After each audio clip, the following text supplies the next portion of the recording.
अस्सलामुअलैकुम दोस्तों, welcome to my channel mood fresher. आप सुन रहे हैं खाली घर उर्दू नॉवल। ये एक जिन की कहानी है जो एक लड़की के इश्क में मुब्तला हो गया और उस पर अपना तसल्लुत जमाए बैठा था। आपको अब तक ये स्टोरी कैसी लगी अपनी राय ज़रूर दें और वीडियो अच्छी लगे तो इसे लाइक और शेयर ज़रूर करें और आने वाली तमाम एपिसोड्स की अपडेट के लिए मेरे इस मूड फ्रेशर चैनल को सब्सक्राइब करके बेल आइकन को प्रेस कर दें। अब सुनते हैं आगे तारिक और अकबर थे, पीछे साकिर था। साकिर कभी ऐसे घने जंगल में दाखिल नहीं हुआ था। फिर इमली वाले बाबा के बारे में होटल वाले ने जो नक्शा खींचा था उससे उसके दिल में होल बैठ गया। उसने अपनी मोटरसाइकिल की रफ्तार धीमी की। फिर तारिक और अकबर जब दरख्तों की झुंड में गायब हो गए तो शाकिर फौरन अपनी मोटरसाइकिल को ब्रेक लगाए पीछे घुमाई और गाड़ी को रेस देकर बड़ी रफ्तार से जंगल से निकल गया।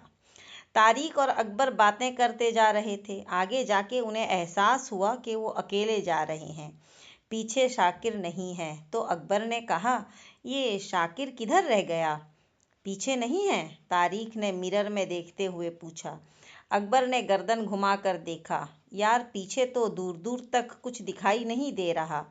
गाड़ी रोको ज़रा।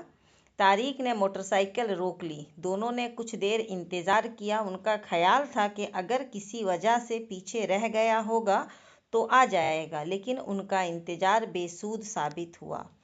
पीछे चलकर देखें, अकबर ने कहा। मेरा ख्याल है कि वो वापस चला गया, वो थोड़ा डरपोक बंदा है। फिर इस होटल वाले ने अंधा और गूंगा होने की कहानी सुना दी।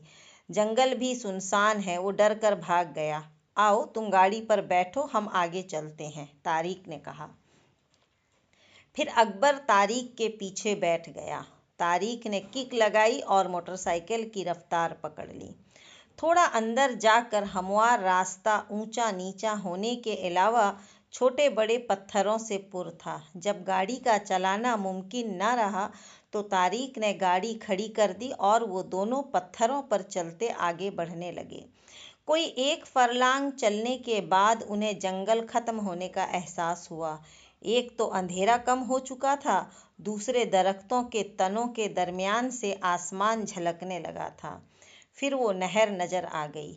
नहर जंगल के इख्तिताम पर थी। नहर के उस पार खुला मैदान था, खेतों का सिलसिला था और बहुत आगे कुछ कच्चे मकान दिखाई दे रहे थे। शायद वो कोई गोठ था।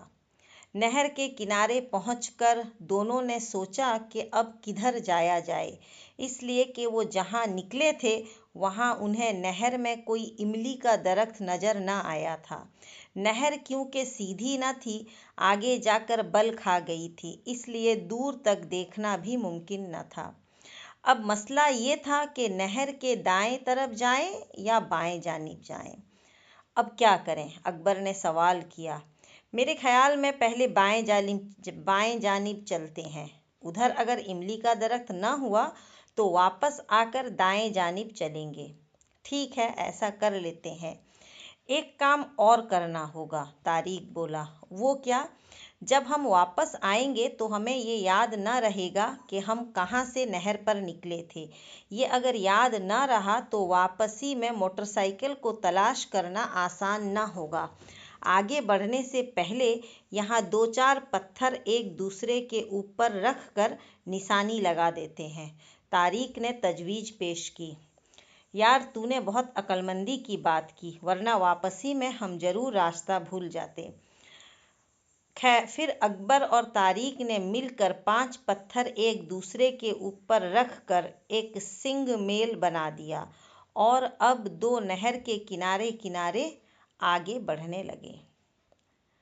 आगे जाकर नहर धीरे धीरे घूमती गई। फिर वो जैसे ही सीधी हुई तो वो दोनों खुशी से उछल पड़े। सामने एक बहुत मोटे तने का लंबा चौड़ा इमली का दरख्त मौजूद था। ये दरख्त नहर के दरमियान था। नहर में ज्यादा पानी महसूस न होता था। दरख्त के चारों तरफ एक चबूतरा सा बना हुआ था। इसी चबूतरे में एक जगह सीढ़ियां सी बनी हुई थी। ये छोटी बड़ी सीढ़ियां थी जो कुदरती तौर पर बन गई थी। दरख्त के तने में एक बड़ा सा मेहराब नुमा शगाफ था। इस मेहराब के नीचे एक बड़ा सा पत्थर और इस पत्थर पर वो आंखें बंद किए बैठा था, इमली वाला बाबा। आलती पालती मारे गौतम बुद्ध की तरह आसन जमाए। उसे देखकर दोनों के दिल में एक खौफ सा पैदा हुआ।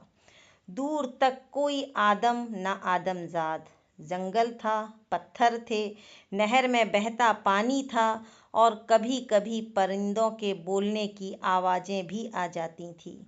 वो दोनों खामोशी से चलते इस दरख्त के सामने पहुंच गए। इमली के दरख्त और उनके दरमियान मुश्किल से 15-20 गज का फासला होगा। इमली वाले बाबा के जिस्म पर एक लंगोट के सिवा कुछ न था। सर के सफेद बाल कांधों पर पड़े थे और सफेद दाढ़ी सीने पर लहरा रही थी। सुर्ख सफेद और तवाना जिस्म, कद कद का भी अच्छा। चबूतरे पर छोटे बड़े बहुत से पत्थर पड़े थे। होटल वाले ने ठीक कहा था कि वो यहाँ आने वालों को पत्थर मार कर भगा देता होगा। ये दोनों भी सहमे हुए खड़े थे कि कब बाबा आंख खोलें, कब उन्हें देखें और कब उठकर संग बरसाए। फिर अचानक उसने अपनी आंखें खोल दी, लाल अंगारा आंखें। अकबर को काले बिल्ले की आंखें याद आ गईं। वो अंदर ही अंदर लरस कर रह गया। इमली वाले बाबा ने आंखें खोल कर इन दोनों को देखा। फिर वो फौरन उठ खड़ा हुआ, जैसे उसे दोनों की आमद पर गुस्सा आ गया हो। उठकर वो दोनों की तरफ तेजी से बढ़ा। अकबर और तारिक ने दौड़ने की तैयारी कर ली कि जैसे ही वो मारने के लिए पत्थर उठाएगा फौरन फरार अख्तियार कर लेंगे। लेकिन बाबा ने कोई पत्थर न उठाया। वो चबूतरे के आखिरी सिरे पर आया और चीख कर बोला, तुम में जख्मी कौन है? दोनों ने एक दूसरे की शक्ल देखी। उनकी समझ में न आया कि बाबा की जख्मी से क्या मुराद है। इमली वाले बाबा ने दोनों को गोमुगों के हालत में देखा तो फिर चीखा, बोलते क्यों नहीं? अगर तुम में कोई जख्मी नहीं है तो अपना रास्ता लो, हमें क्यों परेशान करने आए हो? बाबा, ये है जख्मी। तारिक ने बाबा का मतलब समझते हुए कहा। अगर ये जख्मी है तो तुम कौन हो? मैं उसका दोस्त हूँ जी, तारिक ने जवाब दिया। अच्छा, तैमादार हो, इमली वाले बाबा ने कहा। आप ऐसा ही समझ लें, तारिक बोला। इमली वाले बाबा ने फिर अकबर की तरफ इशारा करके कहा, तुम अकेले आओ। ये कहकर इमली वाला बाबा पलट गया और मेहराबदार खोखे में पत्थर पर बैठ गया। तारिक ने अकबर को टहोका दिया, जाओ फौरन। पानी में कैसे जाऊं? अकबर हिचकिचाया। अरे, जूते मोजे उतारो, पतलून के पाइंचे ऊपर कर लो और पानी में घुस जाओ। पानी ज्यादा गहरा नहीं है, तुम्हारे घुटनों से नीचे ही होगा।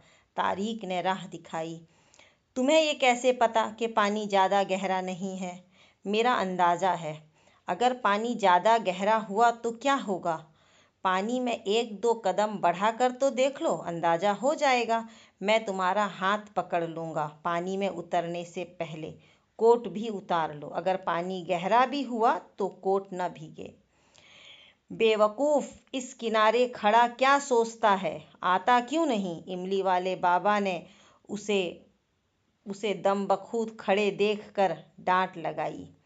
अकबर कोट उतारने जा रहा था। इमली वाले बाबा का डांट सुनकर उसने कोट उतारने का इरादा मुलतवी कर दिया और जल्दी से पानी में कदम रखा। उसने घबराहट में जूते मोजे भी ना उतारे थे। नहर में पानी वाकई ज़्यादा न था, 2 फीट तक बुलंद होगा। वो जल्दी से पानी पार करके चबूतरे पर चढ़ गया। तारिक उसे बड़ी हैरत से देख रहा था। उसे नहीं मालूम था कि अकबर के साथ क्या होने वाला है। वो हैरत और तशवीश के मिले जुले जज्बात में घिरा हुआ था।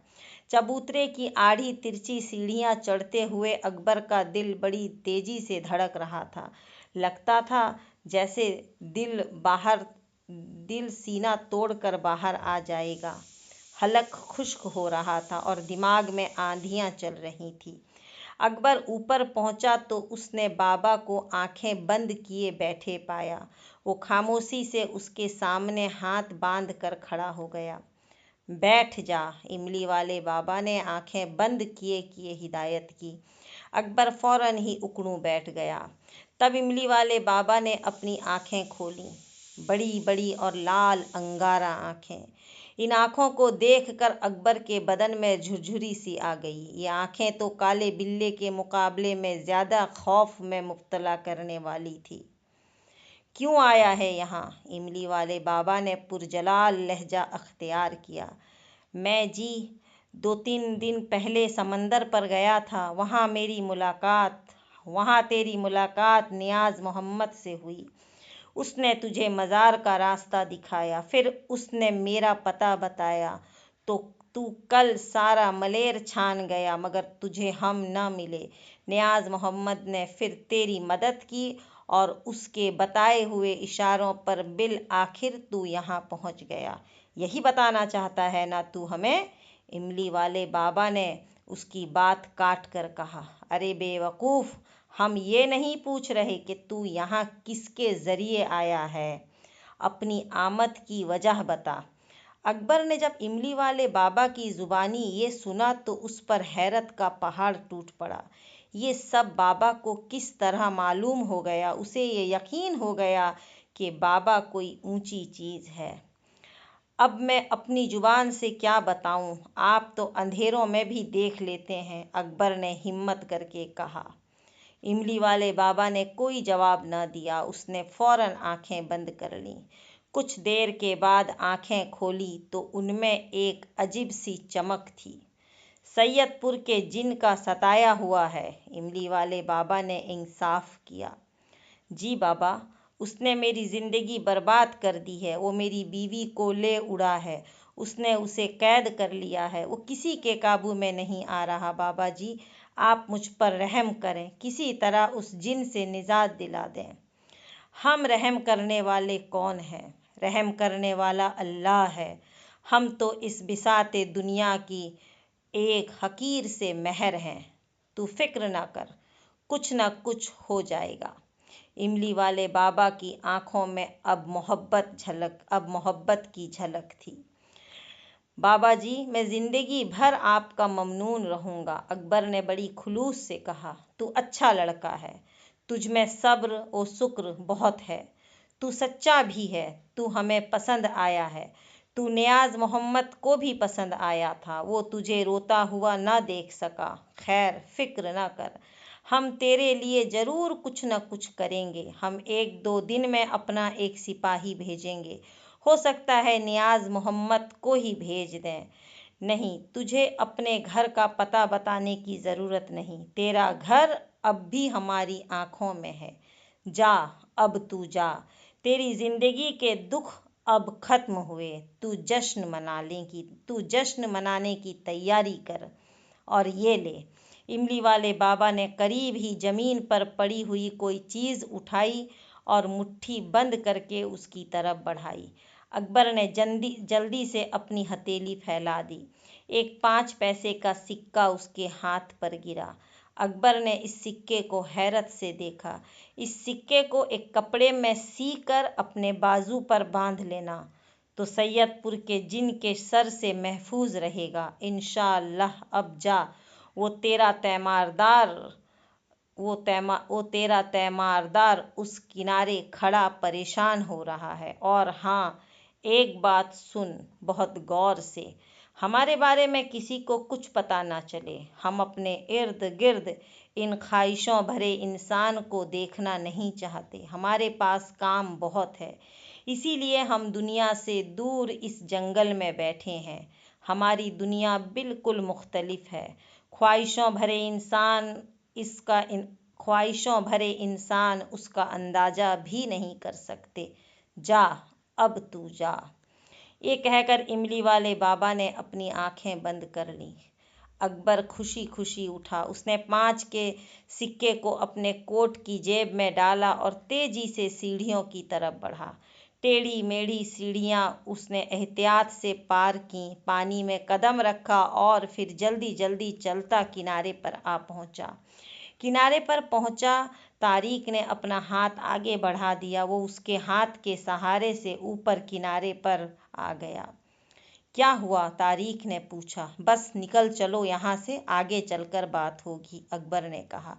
तारिक ने फिर कोई सवाल न किया। दोनों तेजी से आगे बढ़ने लगे। फिर जब मोड़ आया तो अकबर ने पीछे मुड़कर देखा। उसको मेहराबदार खोखे में कोई नजर न आया। अकबर ने सोचा इमली वाला बाबा उठकर तने के पीछे चला गया होगा। अपने बनाए संगमेल पर पहुंचे तो उन्होंने वहां एक बंदर बैठा देखा। ये बंदर उन्हें देखते ही नजदीक की एक दरख्त पर चढ़ गया। ये लोग फिर जंगल में दाखिल हो गए। मोटरसाइकिल के नजदीक पहुंचे तो उन्होंने गद्दी पर एक बंदर बैठे देखा। यार, ये बंदर कहाँ से आ गए? तारिक ने हैरत से कहा। ये हमारी मोटरसाइकिल की हिफाजत कर रहा है, अकबर ने हंसते हुए कहा। बंदर इन दोनों को देखकर सीट पर बैठा बैठा उछला और दरख्त की एक मोटी साख पकड़कर उससे झूलने लगा। फिर वो शोर मचाता दरख्त के ऊपर चला गया। मोटरसाइकिल स्टार्ट करके वो दोनों तेजी से उस जंगल से निकलकर बाहर आ गए। होटल वाले ने इन दोनों को जंगल से निकलते देखा तो हाथ के इशारे से उनको रोका। साहब लोग, कुछ चाय हुए पिए? नहीं शुक्रिया, अब हम जा रहे हैं, कुछ जल्दी है। क्या हुआ, आप लोगों की मुलाकात हो गई? होटल वाले ने पूछा। नहीं, कहाँ हुई, आपने ठीक ही कहा था। हम नज़दीक पहुंचे तो उन्होंने हम पर पत्थर फेंकने शुरू कर दिए। हम फौरन ही वहां से भाग लिए। अकबर ने दानिस्ता गलत बयानी से काम लिया और फिर उसने तारिक को इशारा किया। तारिक ने बड़ी बर्क रफ्तारी से गाड़ी वहां से निकाल ली। होटल वाला हैरत से उनकी भीगी पैंट को देखता रह गया। रास्ते में अकबर ने तारिक को गुफ्तगू का लबालब बता दिया और साथ ही उसे हिदायत कर दी कि वो आइंदा किसी को इमली वाले बाबा का पता न बताए। किसी को वहां से कुछ नहीं मिलेगा, बस पत्थर ही पत्थर मिलेंगे। तारिक अकबर को उसके घर के गेट पर छोड़कर चला गया। अकबर ने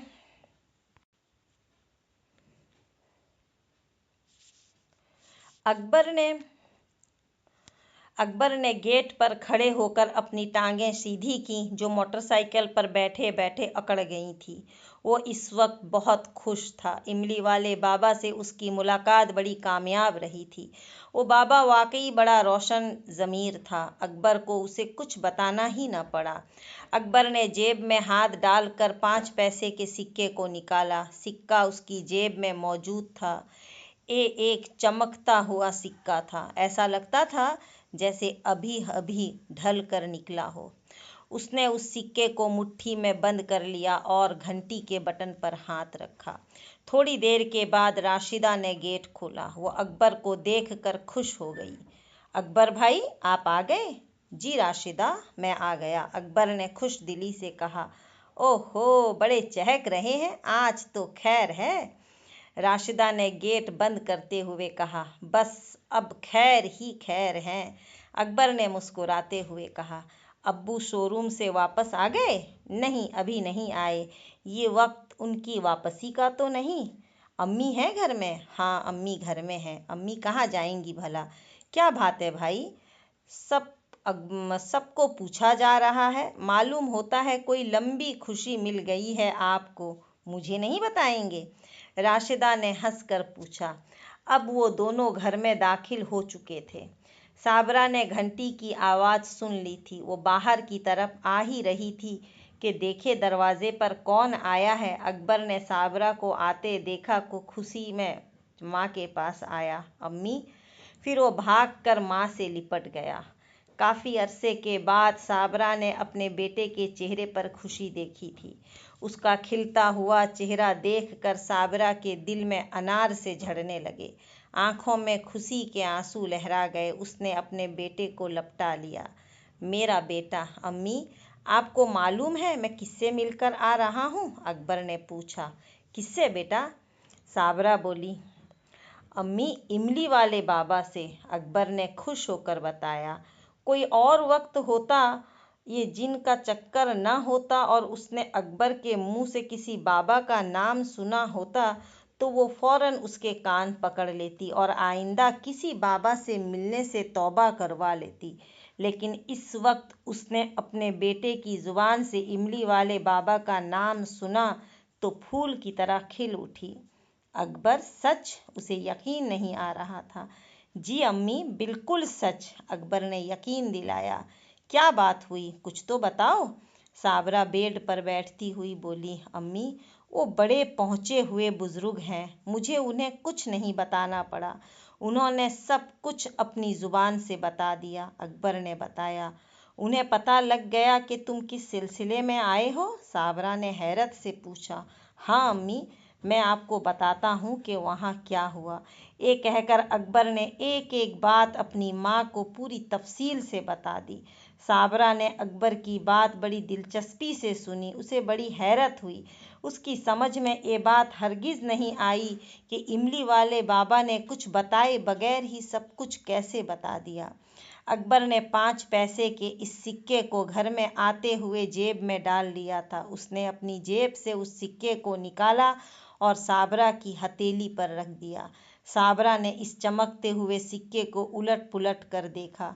उसका ख्याल था कि बाबा का दिया हुआ सिक्का कोई मुख्तलिफ चीज होगा, लेकिन वो तो आम सा सिक्का था। बस फर्क इतना था कि वो बिल्कुल नया था, जैसे अभी कंपनी से निकल कर बाहर आया हो। राशिदा, साबरा ने उस सिक्के को गौर से देखते हुए कहा। जी अम्मी, राशिदा ने जवाब दिया। जरा कोई कपड़ा तो लाओ, साबरा ने कहा। कैसा कपड़ा अम्मी? भाई, इस सिक्के को कपड़े में सीना है, कोई भी पाक कपड़ा ले आओ। अच्छा ठहरो, मैं खुद देखती हूँ जाकर, मशीन में धागा तो होगा? साबरा ने पूछा। जी हाँ अम्मी, राशिदा ने कहा। साबरा इस सिक्के को मुट्ठी में दबाकर कमरे से बाहर निकल गई। 10 मिनट के बाद वो वापस आई तो उसके हाथ में एक सब्ज रंग की पट्टी थी। दरमियान से वो पट्टी चौड़ी थी, वहां सिक्का सिला हुआ था। किस हाथ पर बांधना चाहिए? साबरा ने पूछा। सीधे हाथ पर ही बांधना चाहिए, अकबर बोला। ठीक है, लाओ बाजू खोलो, साबरा ने कहा। अच्छा अम्मी, ये कहकर अकबर ने कोट उतार दिया, फिर कमीज के बटन खोलकर आस्तीन ऊपर चढ़ा ली। तब साबरा ने उसके दाहिने बाजू पर इस सिक्के को कस दिया। सिक्का बंधवाने के बाद अकबर ने कमीज की आस्तीन नीचे कर ली। फिर उसने कमीज के ऊपर से बंधी हुई पट्टी पर हाथ फेरा। बाजू पर पट्टी बांधते ही साबरा को एक झटका सा लगा और उसके कानों में जो आवाज आई वो किसी तरह खुश आइंदा न थी। साबरा जल्दी से अकबर के नजदीक हो गई और उसने फटी फटी आंखों से कमरे में चारों तरफ देखा।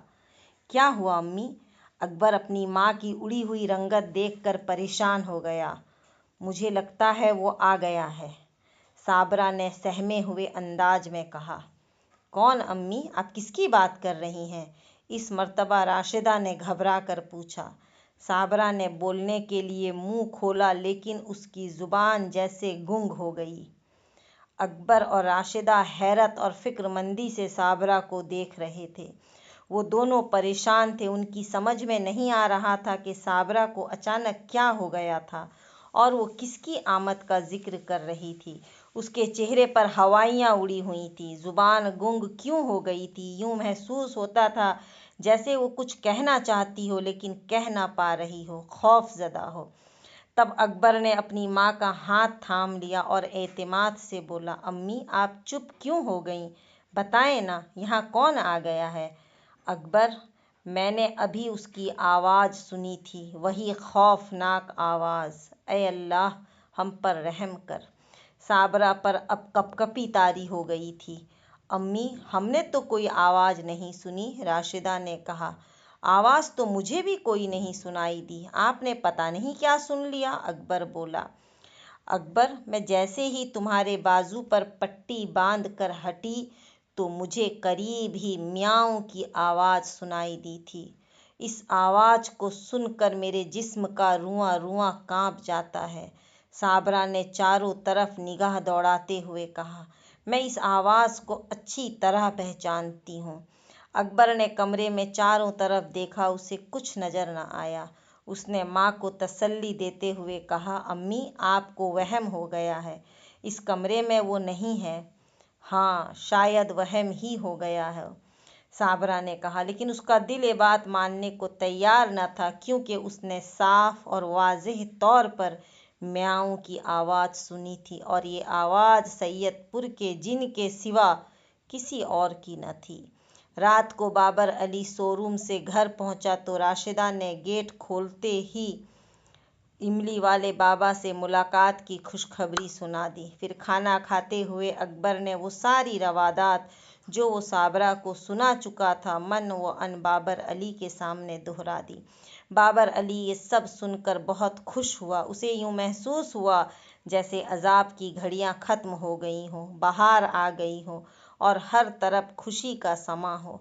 रात को अकबर बेड पर लेटा तो उसे बहुत देर तक नींद न आई। वो बेड पर करवटें बदलता रहा और तसव्वुर में वो कुछ देखता रहा जिसके लिए वक्त पड़ा था। इमली वाले बाबा से मुलाकात का एक एक लम्हा उसकी आंखों में जैसे कैद हो गया था। बाबा के वो जुमले जिनमें नवीद मुसर्रत दी गई थी उसके कानों में रस घोल रहे थे, गूंज रहे थे। हम तेरे लिए ज़रूर कुछ न कुछ करेंगे। हम 1-2 दिन में अपना एक सिपाही भेजेंगे। हो सकता है नियाज़ मोहम्मद को ही भेज दें। नहीं, तुझे अपने घर का पता बताने की ज़रूरत नहीं। तेरा घर अब भी हमारी आंखों में है। जा, अब तू जा। तेरी ज़िंदगी के दुख अब ख़त्म हुए। तू जश्न मनाने की तैयारी कर। इन जुमलों को याद करके उस पर नशे की सी कैफियत तारी हुई जा रही थी। उसका जी चाह रहा था कि किसी तरह वो इन मुसर्रत भरे पैगाम को नीलम तक पहुंचा दे।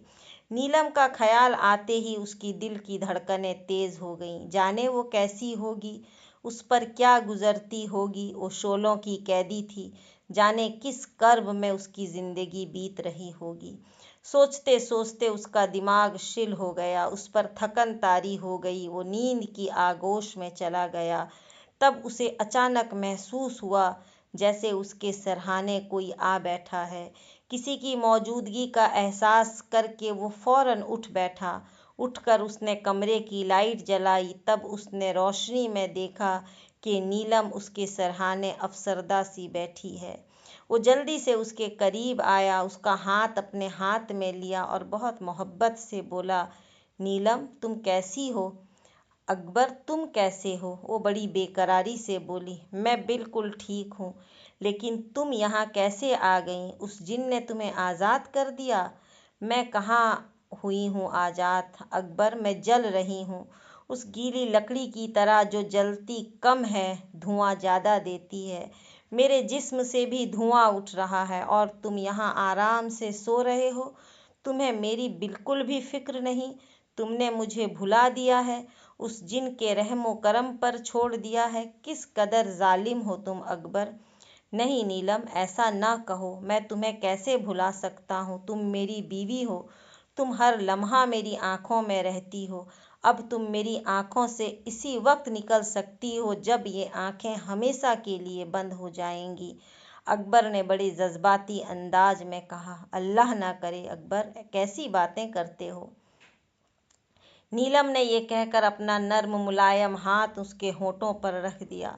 तभी वो काला बिल्ला कहीं से बेड पर कूदा और म्याऊं की आवाज निकालने के बजाय इंसानी आवाज में बोला, नीलम, तुम यहाँ बैठी हो? मैं वहाँ तुम्हें तलाश कर रहा था। तुम यहाँ क्यों आए हो? मैं अब तुम्हारे साथ नहीं जाऊंगी। मैं तुम्हारे साथ नहीं जाना चाहती। मैं अब अपने शौहर के साथ रहना चाहती हूँ। जाओ, चले जाओ यहाँ से, नीलम ने सख्त लहजे में कहा। लेकिन काले बिल्ले पर उसका कोई असर ना हुआ। वो खामोशी से बेड पर खड़ा हुआ, उसे अपनी लाल लाल आंखों से घूरता रहा। फिर बोला, खैरियत इसी में है कि तुम वापस मेरे साथ चलो। मैंने तुमसे एक बार कह दिया ना, मैं अब कहीं नहीं जाऊंगी। ये क्या बकवास है? अचानक काले बिल्ले को गुस्सा आ गया। क्या तुम जानती नहीं हो कि किससे बात कर रही हो? हाँ, मैं अच्छी तरह जानती हूँ कि मैं किससे बात कर रही हूँ। मैं सैयदपुर के जिन से बात कर रही हूँ। तुम अगर सैयदपुर के जिन से वाकिफ हो तो फिर ये बात भी जानती होगी कि मैं अपनी जिद का किस कदर पक्का हूँ। बेहतर होगा कि तुम खामोशी से मेरे साथ चलो। मैं नहीं जाऊंगी, नीलम ने बड़े गुस्से में कहा। तब काले बिल्ले ने अपनी लाल लाल आंखों से नीलम को घूर कर देखा। नीलम ने एक जोरदार चीख मारी। नीलम की चीख के साथ ही कमरे का मंजर बदल गया। अब वहां नीलम थी और न काला बिल्ला, लेकिन परों की फड़फड़ाहट की आवाज आ रही थी कहीं से। अकबर ने चारों तरफ देखा, तब उसे एक सल्लाखों वाली खिड़की नजर आई। उसने अंदर झांक कर देखा, वहां एक कबूतरी के पांव में एक जंजीर बंधी हुई और उस जंजीर के सिरे पर लोहे का एक भारी गोला था और कबूतरी आजाद होने के लिए अपने पर फड़फड़ा रही थी। इस कबूतरी को देखकर अकबर को फौरन नीलम का ख्याल आया। वो चीख कर बोला, नीलम, ये तुम हो? उस कबूतरी ने अपनी खूबसूरत गर्दन मोड़कर अकबर की तरफ देखा। वो सहमी हुई थी, उसकी हालत काबिले रहम थी। अकबर की छठी हिस्स ने बताया कि यही नीलम है। अकबर ने इस खिड़की की सल्लाखों को तोड़ने की कोशिश की। फिर उसने खुद को हाथी की सूंड पर महसूस किया। वो कोई बहुत बड़ा हाथी था जो उसे सूंड पर उठाए जंगल में भाग रहा था। हाथी से बचने के लिए उसने एक दरख्त की साख पकड़ ली और उससे झूल गया। हाथी आगे निकल गया, लेकिन दरख्त की साख कमजोर थी, वो उनका वजन न सहार सकी, टूट गई। अकबर जमीन पर पड़ा रहा। तब खौफ से उसकी आंखें खुल गई। उसने खुद को बेड के नीचे कालीन पर पाया। कमरे में अंधेरा था, उसका पूरा जिस्म पसीने में सराबोर था। उसने जल्दी से उठकर कमरे की लाइट जलाई, सिरहाने रखा हुआ एक गिलास पानी पिया। अब भी उसके जिस्म में लर्जिश थी। वो खौफजदा नजरों से कमरे की दीवारों को घूर रहा था। जंजीर में जकड़ी हुई कबूतरी के परों की फड़फड़ाहट अब भी उसके कानों में गूंज रही थी। ये कैसा भयानक ख्वाब था। फिर उसे नींद न आई। वो सुबह तक पड़ा करवटें बदलता रहा। कभी ये भयानक ख्वाब उसके लिए कांटों की सेज बन जाता और कभी इमली वाले बाबा से हौसला अफजा मुलाकात फूल भरी जिंदगी की नवीद देती। रात भर दो अलग अलग कैफियत उस पर तारी रहीं। वो सोने की कोशिश के बावजूद भी ना सो सका। सुबह को राशिदा जब उसे उठाने आई तो वो बेखबर सोने की बजाय दीदे फाड़े छत को घूर रहा था।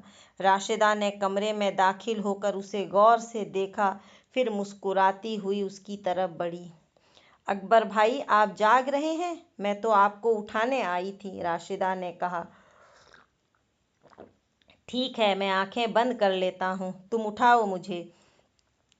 ये कहकर अकबर ने आंखें बंद कर ली।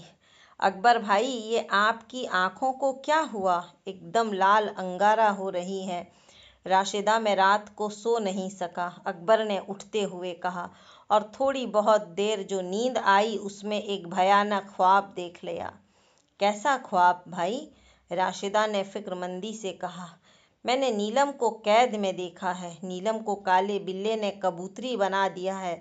वो एक कोठरी में बंद है, उसके पाँव में जंजीर है और उस जंजीर के सिरे पर एक भारी गोला है। वो उड़ने के लिए पर फड़फड़ा रही है। राशिदा, ख्वाब का ये मंजर मेरी आंखों में जैसे कैद हो गया है।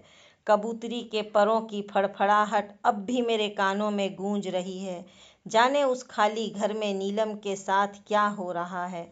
अकबर ने अफसरदगी से कहा। अकबर भाई, आप परेशान न हो, बस 2-4 दिन की और बात है। अल्लाह ने चाहा तो नीलम भाभी को उस जिन से निजात मिल जाएगी, राशिदा ने पुरउम्मीद लहजे में कहा। वो कैसे? अकबर ने पूछा। अरे भूल गए, इमली वाले बाबा ने आपसे नहीं कहा था कि तेरी जिंदगी के दुख अब खत्म हुए, तू जश्न मनाने की तैयारी कर, राशिदा ने बताया। हाँ, कहा तो था, लेकिन राशिदा, क्या वाकई ऐसा हो जाएगा? अकबर पर बेयकीनी सी कैफियत तारी थी। हाँ अकबर भाई, क्यों नहीं होगा? अल्लाह वाले लोगों के पास बड़ी ताकत होती है। अच्छा, ये तुझे किसने बताया? अकबर ने मुस्कुरा कर पूछा। अकबर भाई, मेरा मजाक न उड़ाएं, राशिदा ने उसे तिरछी नजरों से देखते हुए कहा।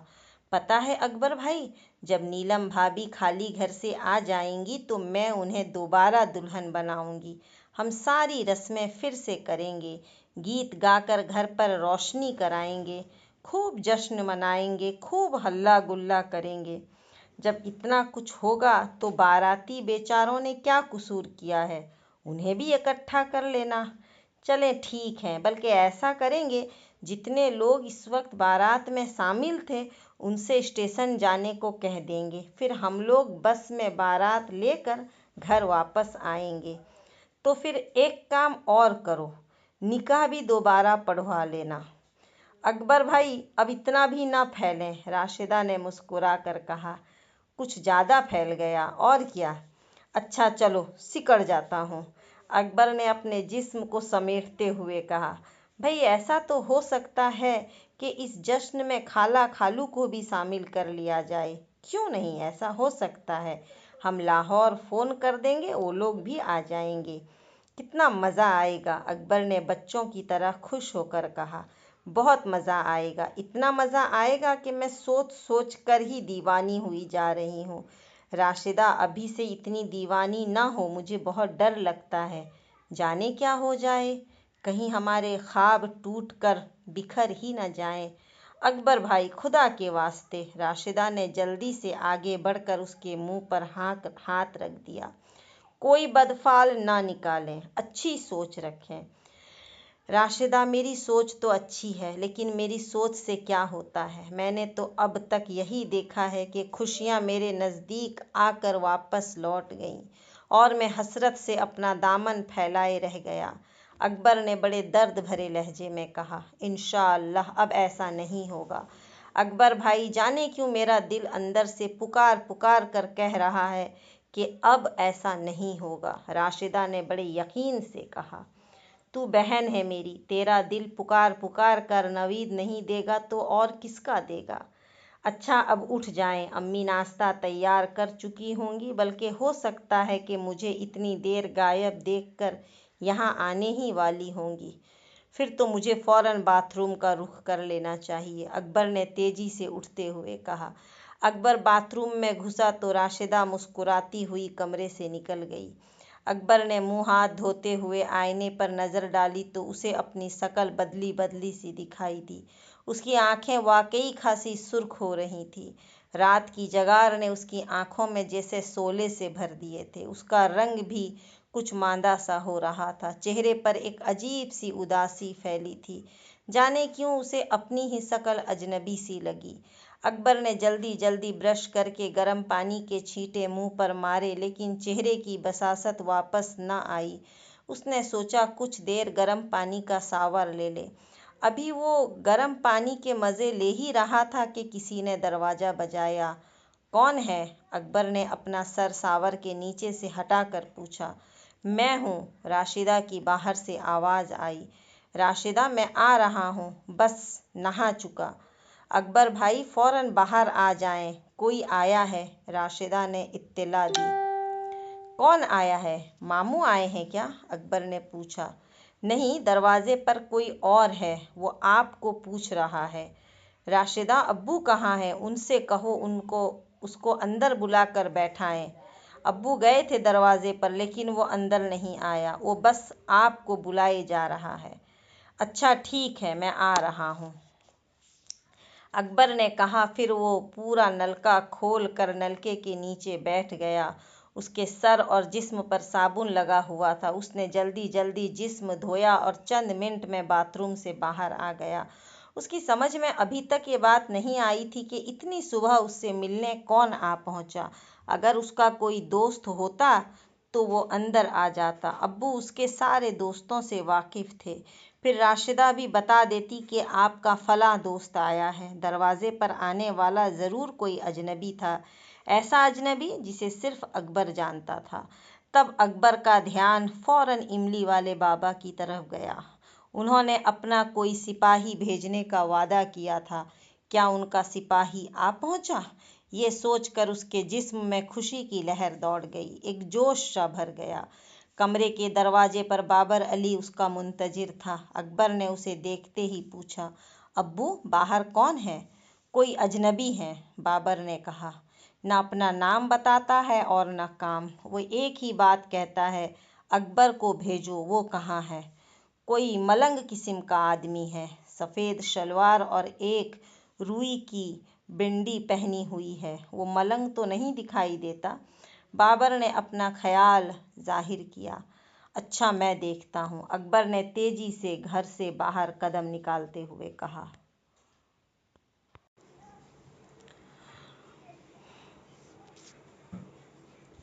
उसे याद आया कि क्लिफ्टन पर उसे जो मलंग मिला था, जिसका नाम इमली वाले बाबा ने नियाज मोहम्मद बताया था, उसने तो उस दिन महज एक तहमीना बांधा हुआ था और उसके चेहरे से कहीं से जाहिर नहीं होता था कि उसे सर्दी महसूस हो रही है।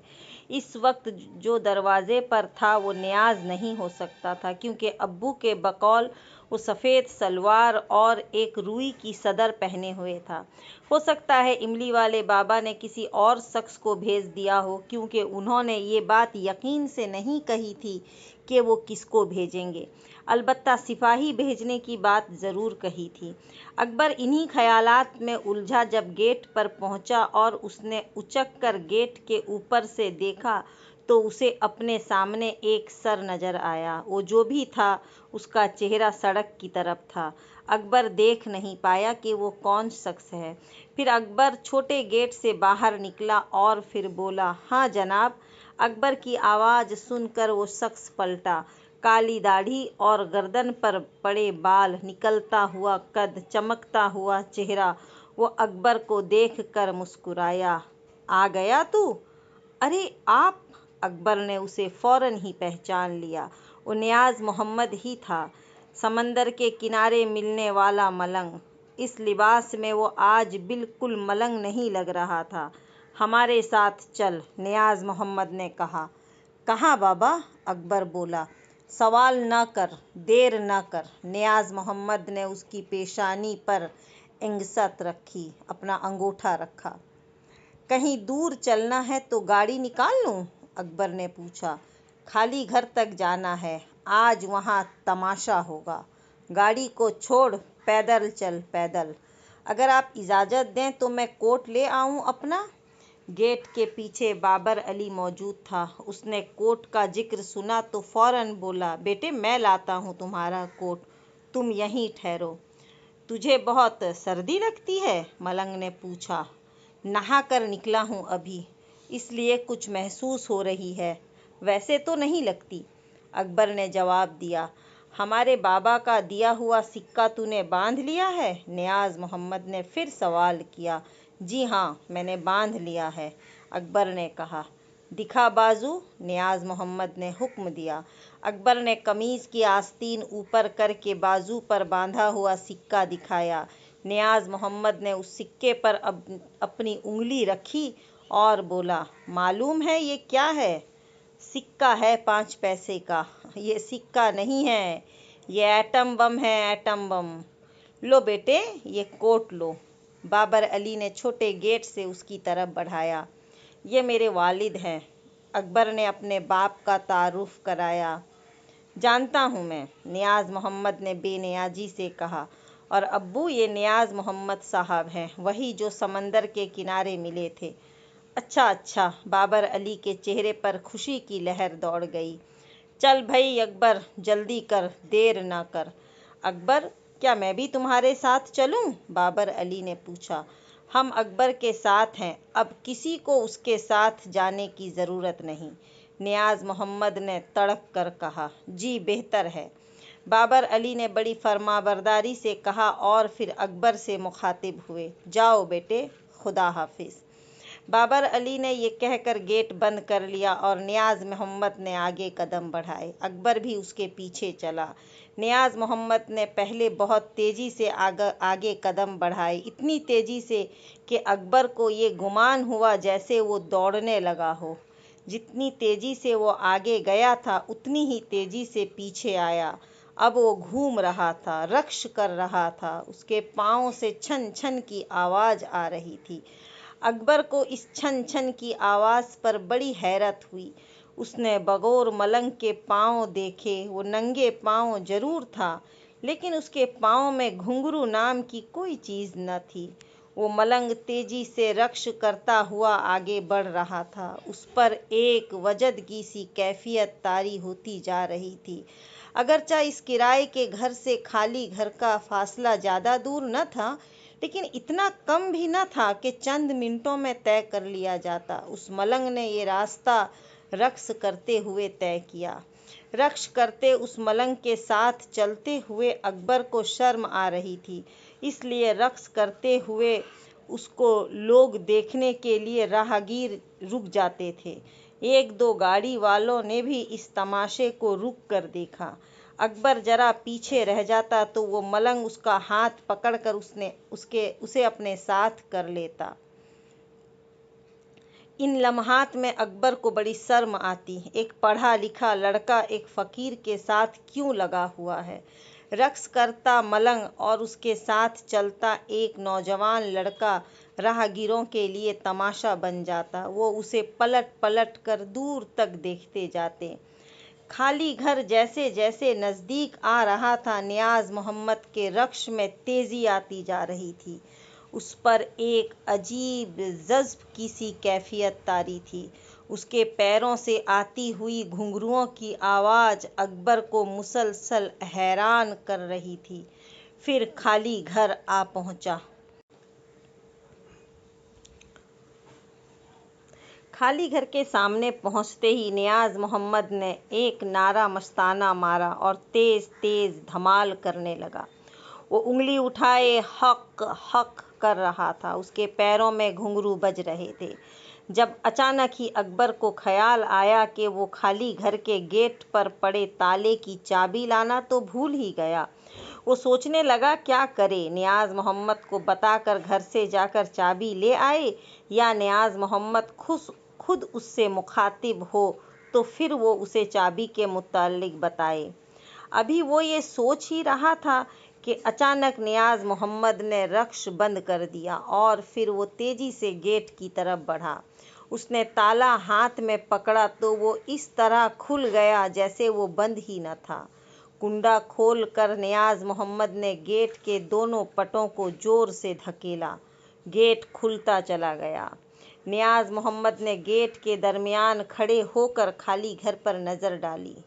उसका अंदाजा कुछ ऐसा था जैसे वो खाली घर में मचलने वाली खलबली की सुन-गुन लेना चाहता हो।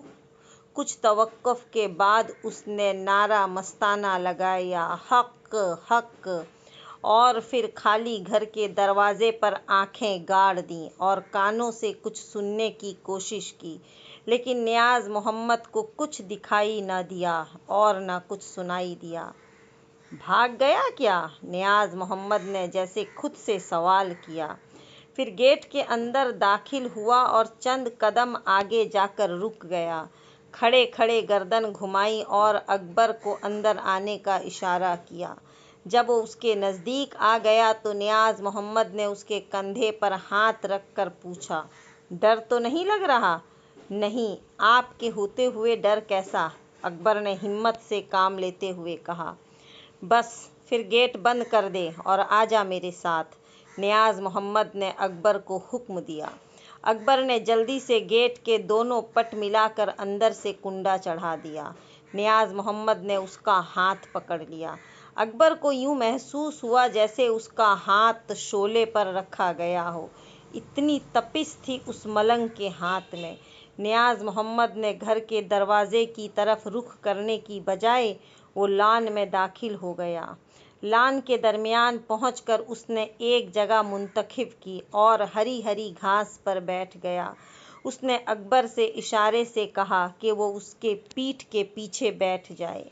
अकबर उसकी पीठ के पीछे बैठ गया, बल्कि छुप गया। नियाज मोहम्मद ने आलती पालती मारकर आसन जमा लिया। चंद लम्हे कुछ पढ़ा और एक उंगली उठाकर अपने चारों तरफ घुमाई। शायद उसने अपने और अकबर के गिर्द हिसार बांधा था। जब हिसार बांधकर उसने खाली घर के दरवाजे पर नजरें जमा दी, दरवाजा बंद था। जब ये लोग गेट में दाखिल हुए थे तो फर्श धुला हुआ महसूस हुआ था। लान के इतराफ में जो फूल लगे हुए थे वो भी तरोताज़ा थे। लगता था जैसे उन्हें बाकायदी से पानी मिलता रहा हो। दरवाज़ा अभी तक बंद था। अकबर नियाज़ मोहम्मद के कंधे से झांक कर मकान के दरवाजे पर नज़र रखे हुए था। अचानक अकबर को ऐसा महसूस हुआ जैसे दरवाज़ा थोड़ा सा खुला हो। बाबा, क्या आपने देखा? अकबर ने सरगोशी में कहा। दरवाज़ा थोड़ा सा खुला था। हाँ, वो झांक कर गया है, नियाज़ मोहम्मद ने बड़े इत्मीनान से जवाब दिया। नियाज़ मोहम्मद ने ठीक कहा था, वो वाकई दरवाजे पर आया था। उसने थोड़ा सा दरवाज़ा खोल कर देखा था, वो दोनों सामने ही बैठे थे। उसने एक नज़र दोनों को देखा और फिर दबे पांव वापस हो गया। उसने बेडरूम का रुख किया। नीलम बेड पर लेटी महूख्वाब थी। उसके चेहरे पर वीरानी टूट कर बरस रही थी। सैयदपुर के जिन्न जो इस वक्त काले बिल्ले के रूप में था, बेड पर छलांग लगाई और उसके मुंह के नज़दीक अपना मुंह ले जाकर जोर से म्याऊं की आवाज़ निकाली। इस खौफनाक आवाज़ को सुनकर नीलम की फौरन आंख खुल गई। वो परेशान होकर उसकी तरफ देखने लगी। वो काला बिल्ला ना रहा था, शहजादे के रूप में आ चुका था। उसके चेहरे पर परेशानी के आसार थे। क्या हुआ कर्ल? नीलम सैयदपुर के जिन से मुखातिब हुई। नीलम, वो लोग बाहर बैठे हैं। सैयदपुर के जिन के लहजे में हल्की सी लर्जिश थी। कौन लोग? नीलम ने हैरत से पूछा। एक तुम्हारा शौहर है और दूसरा इमली वाले बाबा का एक चेला है। नीलम, तुम फिक्र ना करो, मैं उस नियाज़ मोहम्मद का वो हसर करूँगा कि वो ज़िंदगी भर याद रखेगा। अकबर का जिक्र सुनकर नीलम के चेहरे पर एकदम रौनक सी आ गई। वो आए हैं? हाँ, वो आए हैं, सैयदपुर के जिन ने गुस्से से कहा। उनके अभी तक होश ठिकाने नहीं आए। आज उन्हें भी थोड़ा सबक सिखाए देता हूँ। मेरे अकबर को कुछ न कहना, वरना याद रखो मैं खुदकुशी कर लूँगी, नीलम ने बड़े जज्बाती लहजे में कहा और बेड से उठकर खड़ी हो गई। ये सुनकर सैयदपुर के जिन ने कहकया लगाया। सैयदपुर के जिन का कहकया बड़ा भयानक था। तुम करोगी खुदकुशी? हा हा हा। सैयदपुर का जिन बेतहासा हंसते हुए बोला। ज़रा करके तो दिखाओ। हाँ, मैं जानती हूँ, मैं अपनी मर्जी से मर भी नहीं सकती। तुम मुझे मरने नहीं दोगे। लेकिन कर्ल, क्या तुम समझते हो कि मैं जिंदा हूँ? अगर यही जिंदगी है तो फिर मौत क्या होगी? अब ये सब कुछ मुझसे बर्दाश्त नहीं होता। मैं इस तन्हा मकान में किसी आसिब की तरह मंडलाती रहती हूँ। कर्ल, मैं इंसान हूँ, मुझ पर रहम करो। ये आग, ये भड़कते हुए शोले, ये दहकता तंदूर, मेरी तो रूह तक झुलस गई है उसमें। मुझे माफ़ कर दो, मुझे जाने दो। देखो, मेरा अकबर मुझे लेने आ पहुंचा है। बोलते बोलते नीलम की आंखों में आंसू भर आए। सैयदपुर के जिन ने नीलम के आंसुओं की परवाह न की। वो थोड़ा उसके नज़दीक हुआ और अपना मुंह उसके कान के पास लाकर बोला, तुम्हारा अकबर तुम्हें लेने नहीं आया, यहाँ मरने आया है। नहीं कर्ल, खुदा के वास्ते ऐसा ना करना। नीलम कांप उठी। मुझे सबक ना पढ़ाओ, मैं जानता हूँ कि मुझे क्या करना है। तुम बेड पर आराम से लेट जाओ और इस वक्त तक बाहर ना निकलना जब तक मैं तुमसे बाहर आने को ना कहूँ। ये कहकर कर्ल ने एक कदम आगे बढ़ाया। तुम कहाँ जा रहे हो कर्ल? मैं उन लोगों के सामने जा रहा हूँ, अब घमसान होगा। मैं जानता हूँ कि नियाज़ मोहम्मद कोई मामूली इंसान नहीं है, लेकिन मैं भी कोई मामूली जिन नहीं हूँ, बहुत ज़बरदस्त हूँ। अब ज़बरदस्त का ज़बरदस्त से मुकाबला है। लेकिन तुम फिक्र ना करो, मुझे कुछ नहीं होगा। वो मेरा बाल भी बेका न कर सकेगा, यहाँ से रोता हुआ भागेगा। अब मैं जा रहा हूँ, तुम कमरे में आराम करो। ये कहकर सैयदपुर का जिन कमरे से निकल गया। जाते जाते वो दरवाज़ा भी बंद कर गया। नीलम तड़प कर दरवाजे तक आई। उसने हैंडल घुमाकर दरवाज़ा खोलना चाहा, लेकिन वो ना खुला।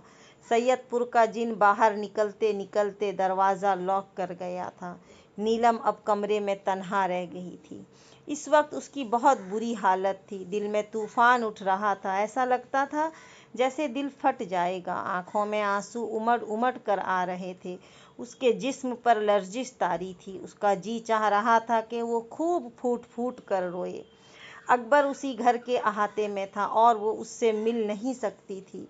उसे एक नज़र नहीं देख सकती थी। ये कैसी बेबसी थी, ये कैसी कैद थी। ऐ अल्लाह, मुझ पर रहम कर। उसके हाथ बेअख्तियार दुआ के लिए उठ गए। आंसू भरी आंखों और दुखे हुए दिल से उसने अपने अल्लाह को पुकारा। उसने तड़प तड़प कर, सिसक सिसक कर अपनी रिहाई की दुआ मांगी। ऐ अल्लाह, मुझे इस जिन से निजात दिला दे, मुझे मेरे शौहर से मिला दे। ऐ अल्लाह, मुझ पे रहम कर। दुआ मांगते मांगते उसकी आंखों में गुनूदगी उतरने लगी। उसने अपना सर तकिए पर रख दिया। वो सजदे की हालत में थी। बस इसी तरह रोते रोते दुआ मांगते वो सो गई। सैयदपुर का जिन नीलम के कमरे से निकलते ही काला बिल्ला बन गया। फिर वो गुस्से में बिफरा हुआ घर के बड़े दरवाजे की तरफ चला। उसने अपने एक पैर से दरवाज़ा खोला और फिर बाहर निकल गया। आ गया, नियाज़ मोहम्मद ने काले बिल्ले को दरवाजे से निकलते देख कर नारा लगाया। अकबर ने जल्दी से उसके कंधे से झांक कर देखा। काला बिल्ला उसके सामने खड़ा था। हाँ, यही है वो। अकबर ने काले बिल्ले को देख कर तस्दीक की। अब देख तमाशा, नियाज़ मोहम्मद ने झूम कर कहा। पता नहीं उसने ये बात अकबर से कही थी या काले बिल्ले को तनबीह की थी। नियाज़ मोहम्मद ने अपना हाथ ऊपर उठाया और फिर उस तरह हाथ को झटका दिया जैसे काले बिल्ले पर पत्थर खींच मारा हो। नियाज़ मोहम्मद के हाथ में कोई चीज़ दिखाई नहीं दी थी। वो नादीदा पत्थर काले बिल्ले को ठाह करके लगा। वो बिलबिला गया। उसने गुर्रा कर नियाज़ मोहम्मद को देखा। तभी नियाज़ मोहम्मद की समात से एक आवाज़ टकराई। नियाज़ मोहम्मद, जा, चला जा, तेरी खैरियत इसी में है। मैं चला जाऊं? नियाज़ मोहम्मद ने हंसते हुए जवाब दिया। अब तुझे जाना होगा।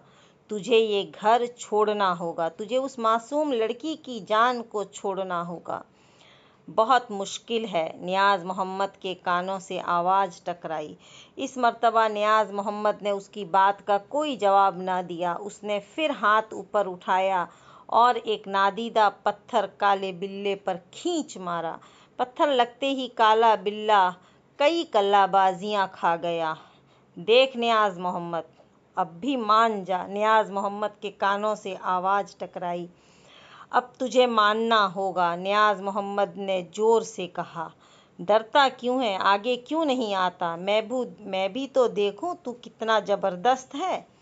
तू मेरे सामने मच्छर जैसा है। तुझे इमली वाले बाबा ने क्यों भेज दिया? वो मेरे मुकाबले पर खुद क्यों नहीं आया? उधर से आवाज़ आई। पहले तू मुझसे मुकाबला कर ले, फिर मेरे पीर की बात करना। तेरे लिए इमली वाले बाबा का एक सिपाही ही काफ़ी है। नियाज़ मोहम्मद ने ज़ोर से कहा। ले संभल। नियाज़ मोहम्मद ने फिर एक नादीदा पत्थर उसकी तरफ फेंका। पत्थर खाते ही काला बिल्ला लुढ़क कर कई कदम पीछे चला गया, लेकिन फिर वो फौरन ही उठकर खड़ा हो गया और अपनी लाल लाल अंगारा आंखों से नियाज़ मोहम्मद को घूर कर देखा। फिर नियाज़ मोहम्मद और अकबर पर पत्थर बरसने लगे। ये बड़े बड़े पत्थर थे, खला में अचानक नमूदार होकर उन पर बरस रहे थे, लेकिन कोई पत्थर उनको नहीं लगा। पत्थर उनके आसपास गिर रहे थे, सरों से गुजर रहे थे। बस यूं महसूस होता था जैसे कोई पत्थर अब लगा या तब लगा। अकबर इन पत्थरों को देखकर खौफजदा हो रहा था। वो पत्थर इतने बड़े थे कि अगर एक भी सर पर लग जाता तो यकीनी तौर पर भेजा बाहर आ जाता। चंद मिनट तक पत्थरों की ये बारिश जारी रही। उनके आसपास पत्थरों का ढेर लग गया। फिर खुद ब खुद पत्थरों की ये बरसात थम गई। अब अपनी ताकत दिखाने का नियाज मोहम्मद का नंबर था। नियाज मोहम्मद ने जल्दी जल्दी अपनी उंगलियों पर कुछ पढ़ा और अंगूठे को मुंह के करीब लाकर जोर से फूंक मारी। तभी अचानक काले बिल्ले के इर्द गिर्द 8-10 मोटे मोटे चूहे नमूदार हो गए। वो नमूदार होते ही काले बिल्ले पर हमला आवर हुए। किसी ने उसकी टांग पकड़ी तो किसी ने दुम काटा, किसी ने उसका कान कुतरा। काला बिल्ला नाच नाच गया। वो एक चूहे को पकड़कर उसके थप्पड़ लगाता तो इतनी देर में दूसरा चूहा उसकी अच्छी खासी मिजाज पुरशी कर देता। नियाज मोहम्मद और अकबर दूर बैठे इत्मीनान से तमाशा देख रहे थे। अकबर ने अब तक बिल्ली को तो चूहे के पीछे भागते देखा था, लेकिन आज वो चूहों को बिल्ली के पीछे भागते देख रहा था। और मज़े की बात ये थी कि ये चूहे बिल्ली से खौफजदा न थे, बल्कि काला बिल्ला उनसे खौफजदा था। चूहे उस पर बढ़ बढ़ कर हमले कर रहे थे। काला बिल्ला कहीं कहीं से जख्मी हो गया था, उसके जिस्म से खून बहता दिखाई दे रहा था। काले बिल्ले के पंजे में जो भी चूहा आ जाता वो उसे पकड़कर भिंबोड़ देता, उसकी गर्दन दबोच लेता। अब तक इस तरह वो कई चूहे खत्म कर चुका था। जब आखिर में 2-3 चूहे रह गए तो वो अपनी जान बचाकर इधर उधर पौधों में घुस गए। काला बिल्ला चूहों के भाग जाने के बाद अपने पांव फैलाकर बैठ गया और अपने रसते हुए जख्मों को अपनी लंबी और सुर्ख सुर्ख जुबान से चाटने लगा। जैसे जैसे वो चाटता जाता वैसे वैसे उसके जख्म भरते जाते। चंद मिनट के अंदर अंदर उसके जख्म बिल्कुल साफ हो गए। वो भला चंगा हो गया। तब वो अंगड़ाई लेकर उठ बैठा। अब उसने घूर कर नियाज मोहम्मद को देखा और फिजा में एक कल्लाबाजी खाई। अब काला बिल्ला हमला करने के लिए बिल्कुल तैयार था। अब उसका जादू शुरू हुआ। नियाज मोहम्मद ने देखा कि एक मोटा ताजा अजदा चला आता है। वो जोर से फंकार रहा था और जहां जहां उसकी फंकार पड़ती घास जलकर राख हो जाती। अकबर ने नियाज मोहम्मद के कंधे से उचक कर अजदे को देखा तो उसके छक्के ही छूट गए। वो नियाज मोहम्मद के कान में आहिस्ता से बोला, बाबा वो अजदा। हाँ मैं देख रहा हूँ, तुम परेशान मत हो, ये हमारा कुछ नहीं बिगाड़ सकता। नियाज मोहम्मद की नज़रें बदस्तूर इस अजदे पर जमी हुई थी। अजदा नज़दीक से नज़दीक तर होता जा रहा था। बाबा इस फनकार से तो घास भी जल रही है। कोई बात नहीं, तुम डरो मत, मैं आगे हूँ। पहले ये मुझे नुकसान पहुँचाएगा फिर तुम तक पहुँचेगा, नियाज मोहम्मद ने बड़े इत्मीनान से कहा। अब अजदा उनसे सिर्फ 7 फीट के फासले पर रह गया था। फिर जाने क्या हुआ कि वो एकदम रुक गया। ऐसा महसूस हुआ जैसे उसके आगे कोई दीवार आ गई हो। वो दाएं जानिब मुड़ गया। अब वो उनके चारों तरफ घूम रहा था, लेकिन 7 फीट दूर से। वो अजदा जैसे जैसे घूमता जाता वैसे वैसे नियाज मोहम्मद भी घूमता जाता। नियाज मोहम्मद के पीछे अकबर भी घूम रहा था। हाँ भाई अकबर, अब तो डर नहीं लग रहा? नियाज मोहम्मद ने हंसकर पूछा। नहीं, बिल्कुल नहीं, अकबर बड़े इत्मीनान से बोला। उसका क्या हसर करूं? नियाज मोहम्मद ने पूछा। उसका मुंह रगड़ दें, अकबर ने गुस्से से कहा। मुंह रगड़ दूं या जलाकर राख कर दूं? नियाज मोहम्मद ने पूछा। ये तो और भी अच्छा होगा, अकबर खुश होकर बोला। तो फिर देख तमाशा। नियाज मोहम्मद ने ये कहकर अपना एक हाथ ऊपर उठाया और गुस्से में बोला, जल जा। नियाज मोहम्मद की जुबान से अभी ये लफ्ज़ अदा ही हुए थे कि उस अजदे में आग लग गई। यूं महसूस हुआ जैसे अजदे के जिस्म पर पेट्रोल डालकर आग लगा दी हो। आनन फानन उसका जिस्म जलकर राख हो गया। नियाज मोहम्मद ने मुड़कर अकबर को देखा। अकबर ने खुश होकर कहा, बहुत अच्छा। काला बिल्ला अब जादू दिखा चुका था। अब नंबर था नियाज मोहम्मद का। नियाज मोहम्मद ने अपनी ताकत का मुजाहरा करने से पहले अकबर से पूछा, क्या चाहते हो? उस खब्बीस काले बिल्ले की पिटाई? अकबर ने फौरन कहा। लेकिन फिर अकबर को ख्याल आया कि उस बिल्ले पर लाठी तो असर नहीं करती। सैयदपुर में जब उस पर लाठी बरसाई गई थी तो वो लाठी के 2 टुकड़े हो गए थे, उसका कुछ न बिगड़ा था। लेकिन बाबा, उस पर तो लाठी असर नहीं करती, अकबर ने अपना खदशा जाहिर किया। क्यों नहीं करेगी? नियाज मोहम्मद ने बड़े यकीन से कहा। फिर हाथ ऊपर किया तो उसके हाथ में एक मजबूत लाठी नमूदार हो गई। नियाज मोहम्मद लाठी की तरफ देख कर बोला, ये अल्लाह की लाठी है, ये इस खबीस की कमर के 2 टुकड़े कर देगी। अच्छा, अकबर ने कहा, फिर बिस्मिल्लाह कीजिए। ये लो। ये कहकर नियाज मोहम्मद ने उस लाठी को फजा में उछाल दिया। जा इस खब्बीस की खबर ले। अब वो लाठी इस काले बिल्ले पर बरस रही थी और वो काला बिल्ला लाठी की जद से बचने के लिए इधर उधर छलांगे लगा रहा था। जैसे ये लाठी उसकी कमर या सर पर लगती वो बिलबिला जाता और गुर्रा कर लाठी को पकड़ने की कोशिश करता। वो लाठी तड़तड़ा उस पर बरस रही थी। बस यूं महसूस होता था जैसे ये लाठी किसी के हाथ में हो और वो निशाना ले लेकर बिल्ले को मार रहा हो। काले बिल्ले की पिटाई होते देखकर अकबर की आंखों में खुशी रक्सा थी। उस काले बिल्ले ने उसे बड़ा तगनी का नाच नचाया था। अब वो काला बिल्ला खुद तगनी का नाच नाच रहा था। वो काला बिल्ला इधर उधर कोने बचालों में अपना सर छुपाने की कोशिश कर रहा था, लेकिन वो लाठी मुसलसल उसके सर पर बरस रही थी, उसका भेजा हिला रही थी, उसकी कमर टूट रही थी और काले बिल्ले की उछल कूद, उसकी गुर्राहट, उसकी बेबसी देखने लायक थी। बस अकबर? नियाज मोहम्मद ने पूछा। नहीं बाबा, अभी और, अकबर ने गुस्से से कहा। उस खबीस ने हमें बहुत नुकसान पहुंचाया है। मेरी बीवी को कैद किया, मेरी माँ की चोटी काटी, मेरे मामू को कोढ़ में मुब्तला किया, उनका कारोबार तबाह किया। बाबा, उसके जराइम के फहरशत बड़ी तवेल है, उसे इतनी आसानी से न छोड़ें। जा, चलो ठीक है, फिर कुछ देर और तमाशा देख लो। ये कहकर नियाज मोहम्मद ने लाठी को हुक्म दिया, बरसे जा और जोर जोर से बरस, जल्दी जल्दी बरस। अकबर ने टुकड़ा लगाया। चल भई लाठी, जोर जोर से बरस, जल्दी जल्दी बरस। नियाज मोहम्मद ने अकबर की ख्वाहिश को हुक्म में बदल दिया। हुक्म मिलते ही लाठी में तेजी आ गई, वो बहुत तेजी से उस पर बरसने लगी। काले बिल्ले की पिटाई होते देखकर अकबर की आंखों में सुकून भर रहा था, उसके एसाब पर आशूदगी छाती जा रही थी। जब उसकी पिटाई होते काफ़ी देर हो गई तो अकबर ने नियाज मोहम्मद के कंधे पर हाथ रख कर कहा, बस बाबा, बस। नियाज मोहम्मद ने पूछा, हो गया तेरा जी खुश? हाँ बाबा, अकबर ने खुश होकर कहा। ठीक है। ये कहकर नियाज मोहम्मद ने लाठी को हुक्म दिया, ऐ लाठी, गायब हो जा।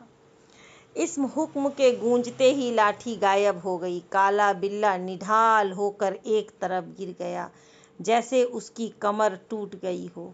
क्या मर गया? अकबर ने काले बिल्ले को फर्श पर पड़े हुए देखकर पूछा। ये बड़ी ढीठ चीज़ है, इतनी आसानी से मरने वाला नहीं। नियाज मोहम्मद ने हंसकर कहा, अभी देखना, ये चंद मिनट बाद उठेगा और हम पर हमला करेगा। नियाज मोहम्मद की कही हुई बात सच साबित हुई। 5 मिनट के बाद काला बिल्ला उठकर बैठ गया। उसने अपने चारों पांव चाटे और फिर इस तरह खड़ा हुआ जैसे कोई जर्नल अपने फौजों को कोई हुक्म देने से पहले खड़ा होता है। फिर उसने खड़े खड़े फजा में एक कल्लाबाजी खाई और पैर फैलाकर बैठ गया। अब उसने नियाज मोहम्मद को घूरना शुरू किया। अकबर उसे बगौर देख रहा था और सोच रहा था कि अब देखें ये काला बिल्ला क्या करता है, कौन सा जादू दिखाता है। अब तक जितने जादू उसने दिखाए थे वो नियाज मोहम्मद ने नाकाम कर दिए थे। तब एक काला परिंदा उसके जिस्म से बरामद हुआ। अकबर ने देखा वो कौवे जैसा था, लेकिन उसके सर 2 थे और उसके पंजों में कोई चीज़ दबी हुई थी। वो एक तेज धार का चमकता हुआ खंजर था। आनन फानन वो कौवे जैसा परिंदा उनके सरों पर पहुंचा और उस खंजर को छोड़ दिया। नियाज मोहम्मद ने जल्दी से कुछ पढ़ा और गुस्से से बोला, रुक जा। वो खंजर उनके सरों पर 7 फीट ऊपर खला में मुअल्लक हो गया। वो खंजर इतना बड़ा और तेज धार का था कि जिस्म के किसी हिस्से पर गिरता तो फौरन बेहोश हो जाता। वो कौवा उनके सरों पर काएं काएं करता मंडराता रहा था। नियाज मोहम्मद ने फिर कुछ तेजी से पढ़ा और बोला, ऐ खंजर पलट। नियाज मोहम्मद की जुबान से ये अल्फाज अदा होते ही मुअल्लक खंजर में हरकत हुई और वापस उठा और सर पर मंडलाते कौवे के पीछे इस तरह चला कि जैसे गाइडेड मिसाइल। फिर वो उड़ते कौवे के सीने में पेवस्त हो गया। खंजर के आर पार होते ही कौवा पट से ज़मीन पर गिरा और किसी बम की तरह फट गया, लेकिन आवाज़ कोई न हुई, बस उसके चिथड़े उड़ गए। सैयदपुर का जिन जो काले बिल्ले के रूप में बड़े इत्मीनान से बैठा खंजर बिरादर कौवे को देख रहा था, उसे पूरी उम्मीद थी कि चंद लम्हों में नियाज मोहम्मद का काम तमाम हुआ। लेकिन जब उसने अपने कौवे के चिथड़े उड़ते देखे तो वो खुद उठकर खड़ा हो गया। उसे मालूम था कि अब नियाज मोहम्मद की बारी है। उधर से कोई ऐसी मुसीबत नाजिल होगी कि वो परेशान हो जाएगा। वो अपने कान खड़े करके नियाज मोहम्मद को देखने लगा। नियाज मोहम्मद ने तेजी से कुछ पढ़ा और अपने अंगूठे पर जोर से फूंक मारी। इस फूंक के साथ ही अंगूठे से धुएं का एक मरगुला निकला। उस धुएं के बादल से एक काला कुत्ता बरामद हुआ। ये काला कुत्ता गधे जितना था। उसकी जुबान 1 फीट बाहर निकली हुई थी, जो तेजी से अंदर बाहर हो रही थी। उसके बड़े बड़े नोकीले दांत जबड़ों से झांक रहे थे। उस काले कुत्ते ने जोर से छलांग लगाई और काले बिल्ले की तरफ चला। काला बिल्ला उसे देखकर एकदम सहम गया। ये क्या मुसीबत उस पर नाजिल हो गई, लेकिन वो हिम्मत हारने वाला न था। उससे पहले कि वो काला कुत्ता किसी खरगोश की तरह उसकी गर्दन दबाता, काले बिल्ले ने एक छलांग लगाई और उस गमले पर चढ़ गया जो एक रस्सी से लटका हुआ था। अब वो गमले पर झूल रहा था। काला बिल्ला गमले पर चढ़ तो गया, लेकिन उसे ये अंदाजा ना हुआ कि उसमें वजन कितना है। उसमें गधे जितना वजन था। गमले की रस्सी फौरन टूट गई। वो गमले के साथ धाड़ से जमीन पर गिरा। उसे जमीन पर गिरते देखकर काले कुत्ते ने उस पर फौरन हमला कर दिया। काला बिल्ला भी चौकन्ना था। वो जमीन पर गिरते ही उठा और काले कुत्ते की गिरफ्त में आने से पहले ही झुकाई देकर भाग खड़ा हुआ। अब काला बिल्ला आगे आगे और काला कुत्ता पीछे पीछे। ये लोग लान के दरमियान में बैठे थे। कुत्ते और बिल्ले के दरमियान रेस लगी हुई थी। दोनों एक दूसरे के पीछे भाग रहे थे। काला बिल्ला पौधों के दरमियान छुप रहा था, लेकिन कुत्ता उसे ढूंढ कर निकालता। ये खेल काफ़ी देर तक जारी रहा। फिर एक लम्हा ऐसा आया कि काले कुत्ते ने उस पर झपटा मार दिया। अकबर ने देखा कि काले बिल्ले के एक कान से खून निकलने लगा है। उसका आधा कान कुत्ते ने उड़ा दिया था। बाबा, उस काले बिल्ले का दूसरा कान भी कटना चाहिए। उसने कई इंसानों के कान काटे हैं, अकबर जोश में बोला। नियाज मोहम्मद ने उसकी बात का कोई जवाब न दिया, अलबत्ता कुत्ते को हुक्म दिया, दूसरा कान भी काटो। काले कुत्ते ने भागते बिल्ले को फिर दबोच लिया और इस मर्तबा उसका दूसरा कान भी काट लिया। काले बिल्ले के दोनों कानों से खून जारी हो गया। वो तेजी से मकान के पीछे की तरफ भागा। कुत्ते ने उसका पीछा किया। फिर वो दोनों आँखों से ओझल हो गए। नियाज मोहम्मद ने अपनी आंखें बंद कर लीं, जैसे वो आंखें बंद करके कुछ देखने की कोशिश कर रहा हो। अकबर का ख्याल था कि काला कुत्ता उस सैयदपुर के जिन को देखकर मकान के पीछे से फिर मैदान जंग में ले आएगा, लेकिन ऐसा न हुआ। कई मिनट गुजर गए। तब उसने बेचैनी से नियाज मोहम्मद से पूछा, क्या हुआ बाबा, किधर गया वो खबीश? वो पीछे आम के दरख्त पर चढ़ गया है और अपने पैरों से अपने कान से बहने वाले खून को साफ कर रहा है। नियाज मोहम्मद ने आंखें बंद किए किए बताया। और वो काला कुत्ता? अकबर ने पूछा। वो किधर गया? वो दरख्त के नीचे बैठा है, उसके आने का मुंतजिर है, नियाज मोहम्मद ने बताया। बाबा, क्या आपको नीलम भी दिखाई दे रही है? हाँ, मैं उसे देख रहा हूँ, वो बेड पर बैठी हुई है। बाबा, उसे कमरे से बाहर बुलाएं। नीलम को कमरे से बाहर बुलाना कोई मुश्किल काम नहीं, लेकिन अभी मैं नहीं चाहता। क्यों बाबा? अकबर ने बेकरारी से पूछा। अभी उसे बाहर बुलाया तो नुकसान का अंदेशा है। मैं जल्दबाजी में काम खराब करना नहीं चाहता। तुम जरा आराम से बैठो और देखते जाओ कि क्या होता है, नियाज मोहम्मद ने उसे समझाया। बाबा, क्या मैं कोई अच्छी उम्मीद रखूं? हाँ, क्यों नहीं। अच्छी उम्मीद न रखने की क्या वजह है? ये जिन अभी तक किसी के काबू में आया नहीं है, अब आ जाएगा, नियाज मोहम्मद ने बड़े यकीन से कहा। अव्वल तो मैं उसके लिए बहुत हूँ। अगर मुझसे कहीं चूक हो गई तो फिर पीर साहब से मदद ली जाएगी। आपका मतलब है इमली वाले बाबा से? हाँ, मेरा यही मतलब है, नियाज मोहम्मद ने कहा। अच्छा, अब खामोश हो जाओ। उस खबीस ने दरख्त से मकान की छत पर छलांग लगाई है। वो चंद लम्हों में सामने जाहिर होने वाला है। और वो कुत्ता? उसे मैंने गायब कर दिया है। उसका काम खत्म हुआ। अब क्या होगा? अब जो कुछ होगा वो तुम्हारे सामने आ जाएगा, लेकिन एक बात मैं तुम्हें ज़रूर बताना चाहता हूँ। जी फरमाएं। हमें अब बहुत होशियार रहने की ज़रूरत होगी। यूँ समझो कि अब हम पुलसिरात पर खड़े हैं। हमारी जरा सी भी भूल हमें कोई बड़ा नुकसान पहुंचा सकती है। क्या वो खबीस अब मुझ पर हमला करेगा? अकबर ने घबरा कर पूछा।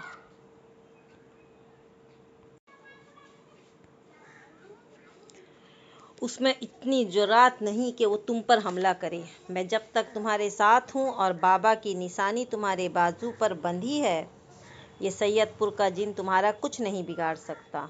अभी वो दोनों बातें ही कर रहे थे कि अचानक किसी ने बाहर के गेट पर खटका किया। ये इस वक्त गेट पर कौन आया? नियाज मोहम्मद ने कोई जवाब नहीं दिया। शायद वो कुछ पढ़ने में मसरूफ़ था। फिर वो गेट जो अंदर से बंद था खुद ब खुद खुला और गेट के अंदर कोई दाखिल हुआ। अकबर उन्हें देखकर बेकरार हो गया। उसने खुशी से उठकर भागना चाहा। अरे मामू, आप? नियाज मोहम्मद ने फौरन अकबर का हाथ पकड़ लिया और गुस्से से बोला, क्या करता है? वो मामू फुरकान आए हैं। बेवकूफ़, अभी तुझे समझाया था ना कि बहुत होशियार रहना होगा, लेकिन तू फौरन ही भूल गया। ये मामू वामू कोई नहीं है, ये वही खबीस है, सैयदपुर का जिन। ये लोग शक्ल बदलने के माहिर होते हैं। एक लम्हे में जो रूप चाहें अख्तियार कर लें।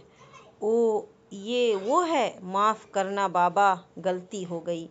उधर मामू फुरकान जिस तरह आए थे वापस चले गए। गेट फिर से बंद हो गया और उस काले बिल्ले ने गेट के ऊपर जाहिर होकर ज़मीन पर छलांग लगाई। फिर वो दौड़ता हुआ लान में दाखिल हुआ और 9 फीट के फासले पर नियाज मोहम्मद के सामने आकर खड़ा हो गया। फिर वो अपनी पिछली टांगों के बल घास पर बैठ गया। नियाज, तू क्या चाहता है? सैयदपुर के जिन की आवाज़ नियाज मोहम्मद के समाअत से टकराई। मैं जो चाहता हूँ उसे मैं पूरा करके रहूँगा। तू बोल, तू क्या चाहता है? मैं ये चाहता हूँ नियाज मोहम्मद, तू यहाँ से चला जा। हाँ, मैं चला जाऊँगा। मैं यहाँ रहने नहीं आया, लेकिन मैं तुझसे इस घर को पाक करके जाऊँगा। तेरे सर से इश्क का भूत उतार कर जाऊँगा। उस मासूम बच्ची की जान छुड़ा कर जाऊँगा। तू बहुत भोला है। सैयदपुर का जिन तंजिया हंसी हंसा। मैं बहुत भोला सही, लेकिन तू तो सियाना है, तो थक हार कर क्यों बैठ गया? मुझ पर हमला क्यों नहीं करता? नियाज मोहम्मद ने काले बिल्ले की तरफ देख कर कहा। अकबर की समझ में कुछ नहीं आ रहा था कि ये क्या हो रहा है। उसे नियाज मोहम्मद की आवाज़ तो सुनाई दे रही थी, लेकिन वो किससे बात कर रहा था, किसकी बात का जवाब दे रहा था, ये उसकी समझ में नहीं आ रहा था। सैयदपुर का जिन नियाज मोहम्मद के दिमाग में बोल रहा था, जबकि नियाज मोहम्मद अपनी ज़ुबान से उसकी बात का जवाब दे रहा था। अकबर ने दरमियान में मुदाखलत करने की कोशिश न की। वो खामोशी से नियाज मोहम्मद की बात सुनता रहा। मैं हमला ज़रूर करूँगा, तुझे छोड़ूंगा थोड़े ही। जिनकी आवाज़ नियाज मोहम्मद की समाअत से टकराई। हाँ, मैं भी यही चाहता हूँ कि तेरी कोई हसरत दिल में ना रहे, इसीलिए मैं यहाँ आकर बैठा हूँ। तू अपनी ताकत आजमा ले, फिर मेरी ताकत देख। तुझे मालूम नहीं कि मैं इंसान हूँ। अल्लाह ने हमें सबसे अशरफ बनाया, हमारे आगे किसी का चिराग नहीं जलता। नियाज मोहम्मद ने बड़े फ़ख्र से कहा। नियाज मोहम्मद, तू चिराग की बात मत कर, मैंने इस घर में एक शमा रोशन कर दी है। मैं जानता हूँ, नियाज मोहम्मद ने जवाब दिया। तू जानता है तो उसे बुझा कर दिखा, सैयदपुर के जिन ने चैलेंज किया। मैं उसे बुझाऊंगा नहीं, वैसे मैं उसे बुझाने की ताकत रखता हूँ, लेकिन मैं बुझाऊंगा नहीं, उसे अपने साथ ले जाऊंगा, नियाज मोहम्मद ने कहा। कहाँ? उसने पूछा। अपने बाबा के पास, अपने पीर के पास, नियाज मोहम्मद ने जवाब दिया। क्यों? उनका यही हुक्म है, नियाज मोहम्मद ने कहा। अच्छा नियाज मोहम्मद, अगर मुझे भगाने के लिए तुझे अपनी ताकत का मुजाहरा ना करना पड़े, मैं खुद ही यहाँ से चला जाऊँ तो? फिर मैं तुझे माफ़ कर दूँगा, तुझे सज़ा से बचा लूँगा, नियाज मोहम्मद ने फ़ौरन कहा। ठीक है, फिर मैं नीलम को आज़ाद कर देता हूँ, तुम उसे ले जाओ। फिर अचानक ये काला बिल्ला उठा और तेजी से घर के अंदर चला गया। कुछ देर के बाद नीलम दरवाजे से बरामद हुई और उसने बेकरारी से अपने हाथ फैला दिए। अकबर! बाबा, नीलम आ गई, बाबा, नीलम आ गई। अकबर खुशी से झूम उठा। मेरी नीलम आ गई। नीलम को देखकर बेकरार होकर उठना फितरी बात थी। वो उसकी बीवी थी, जिसे सैयदपुर के जिन ने उसे सजर ममनू कर बना दिया था। अब वही सजर ममनू लहकता महकता उसके सामने खड़ा था। नीलम को काले बिल्ले ने अपने पंजे से आज़ाद कर दिया था। वो सामने अपनी दोनों बाहें फैलाए खड़ी थी और अकबर अकबर पुकार रही थी। अकबर आओ, अकबर आओ। तब अकबर से नहीं रहा गया। वो बेकाबू होकर नियाज मोहम्मद की पीठ के पीछे से भाग उठा। मैं आ रहा हूँ नीलम। अब क्या होगा आगे? क्या सैयदपुर का जिन फिर कोई जादू दिखाकर अकबर के इमोशन के साथ खेलेगा, या फिर नियाज मोहम्मद